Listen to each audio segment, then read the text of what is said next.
Welcome to Burlap Teachers. Enjoy the video. In this video, I will show how to make bagels in a pan.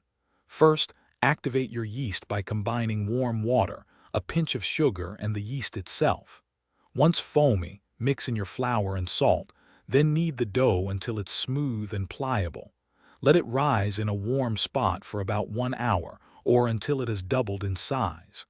This initial step is crucial for that perfect bagel texture. After your dough has risen, gently punch it down and divide it into equal pieces. Roll each piece into a ball, then poke a hole in the center to form the classic bagel shape. Next, bring a pot of water to a gentle simmer. Carefully drop each bagel into the simmering water for about 30 seconds per side. This quick boil is key to achieving that distinct chewy texture. Hey everyone, if you're enjoying this easy bagel guide, please hit that like button and subscribe for more delicious recipes.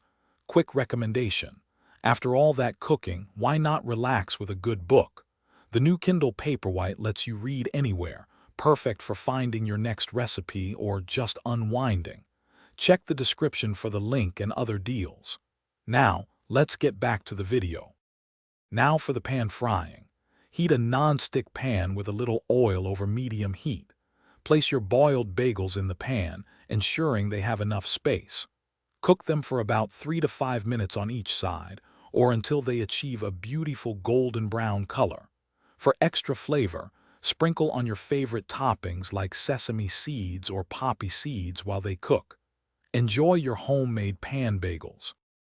Thanks for watching. Consider subscribing if this video helped you.